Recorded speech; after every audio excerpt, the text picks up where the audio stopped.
잠을 못 잘 정도로 깜짝 놀랐는데요.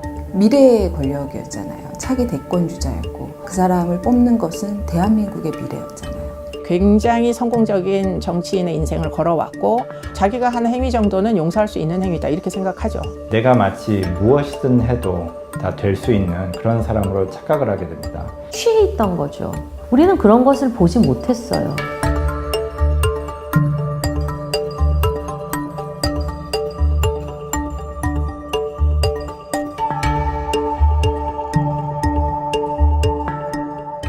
개념치 말거라, 모든 것을 다 잊고, 스위스의 산만을 기억하거라, 이런 말투죠.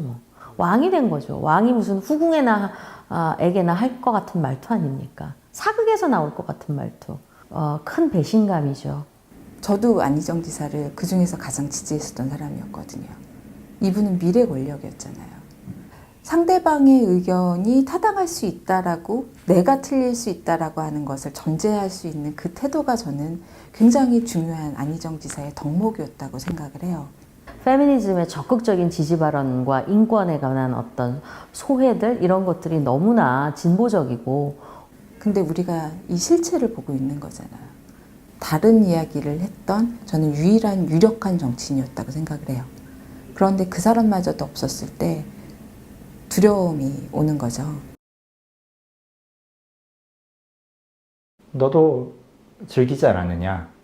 혹은 네가 어떻게 행실을 했길래 왜 스스로를 방어하지 않았느냐? 이건 아닌 것 같다라고 틀림없이 구두로 이야기했다는 겁니다.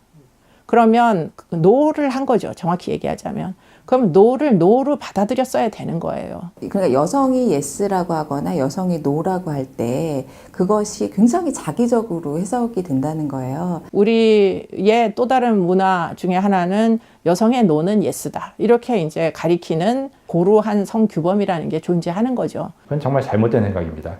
예스라고 했을 때 즐기는 것이죠. 동의되지 않은 성관계를 나의 의사에 관계없이 당했으면 그것도 강간 피해라고 생각하는 많은 사람들이 있는데 물리적 폭력이 있느냐 없느냐가 강간의 기준이 되어서는 안 된다는 거예요. 피해자 입장에서 보면 가정폭력을 상상해 보시면 됩니다.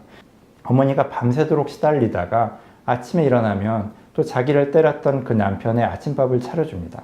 해장국을 끓여주고.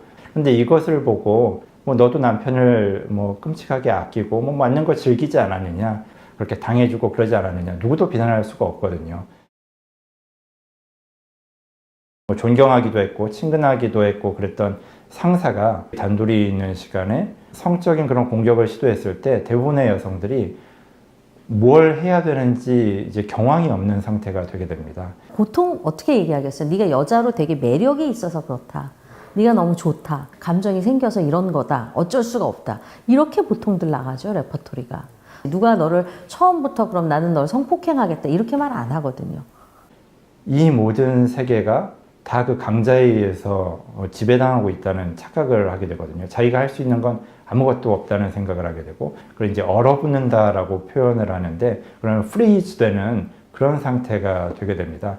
그래서 일종의 이제 정신적인 포로 상태가 됩니다. 저항을 하기가 대단히 어렵죠. 나의 인사권을, 생사여탈권을 모두 가지고 있는 사람이고 그러다 보니까 이것을 거부하면 자신의 밥줄, 목이 날아가는 상황이에요. 아마 가장 두려운 상황은 자기의 어떤 밥줄이 날아가는 거 아니겠습니까? 어찌 보면.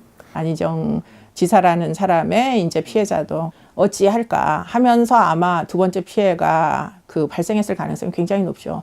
그 다음에는 어떻게 됩니까? 말을 할 수가 없습니다. 누가 이 얘기를 믿어줄까?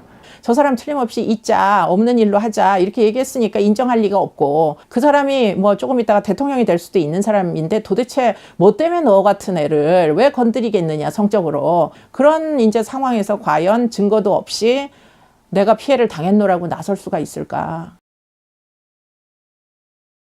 자기가 어떤 상황이 일어나도 모든 것을 컨트롤할 수 있다고 믿는 거죠. 아마 어떤 여자도 자기를 거부하기 힘들다고 생각할 수도 있어요.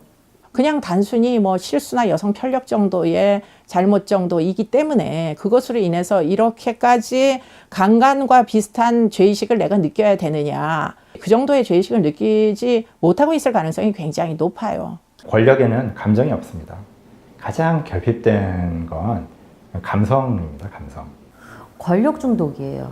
권력에 취하다 보니까 그 여자가 고통스러워할 거라는 건 꿈에도 생각을 못 하는 거죠. 상대방이 겪어야 할 고통에 무감각해진다는 것은 그 자신의 정신이 병들게 된다는 걸 의미합니다. 천재, 위대한 사람, 그 사람에게 복종하고 싶은 마음, 그 사람하고 연대하고 싶은 마음, 그 사람에게 다가가고 싶은 마음들, 이런 것들이 제왕적 권력을 감독이나 연출가나 또 정치인에게 주었던 것이고, 정치는 그것을 다방면에 휘두르는 것이에요.